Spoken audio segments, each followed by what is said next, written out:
نبينا عليه الصلاة والسلام أخبرنا في الحديث الذي خرجه الإمام الحاكم في مستدركه، يقول فيه عليه الصلاة والسلام: أمتي أمة مرحومة. هذا الذي نطق به الصادق المصدوق. أمتنا تعيش ألوانا من الهموم، ولعل أكبر الهموم أنها لم تنتفع جدا بوحي الله عز وجل. عمر بن الخطاب الفاروق قال: كنا أذلاء فأعزنا الله بالإسلام، وإن ابتغينا العزة في غيره أذلنا الله. وربنا يقول في سورة آل عمران: ولا تهنوا ولا تحزنوا وأنتم الأعلون إن كنتم مؤمنين.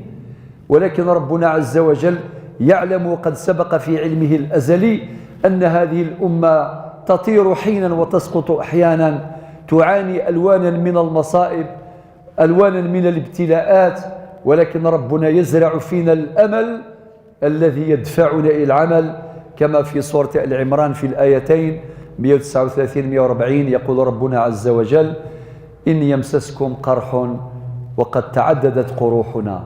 نعاني من ألوان القروح على مستوى الأسرة، نعاني حالات الطلاق والتطليق والخلع والاستقالات التي وقع فيها بعض المسلمين. على مستوى الجوار، منا من لا يحفظ حقوق الجوار، وقد قال النبي عليه الصلاة والسلام: لا يزال جبريل يوصيني بالجار حتى ظننت أنه سيورثه. منا من يأكل عرق العمال والموظفين، والنبي صلى الله عليه وسلم أوصانا بقوله: أعطوا الأجير أجره قبل أن يجف عرقه. منا من لا يصل رحمه، وقد أوصانا الله والنبي عليه الصلاة والسلام بصلة الأرحام. منا من لا يحفظ حدود الله، وتلك حدود الله، والآية تكررت في آية القرآن. منا من لا يرعى المحرمات، لا ينتهي حيث أمر، حيث يعني نهانا الله عز وجل، ولا يأتمر بأوامره. والقرآن أمر ونهي، افعل ولا تفعل، كل ذلك صدر منا.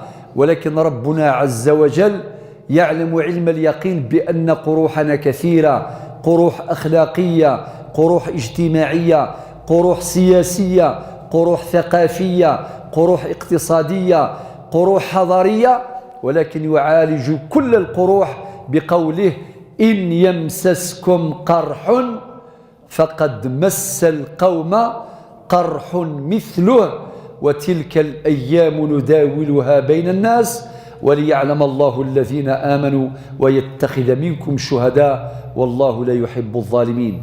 ولكن وعدنا في آية أخرى وعده الحق قائلا: إن الله لا يغير ما بقوم حتى يغيروا ما بأنفسهم.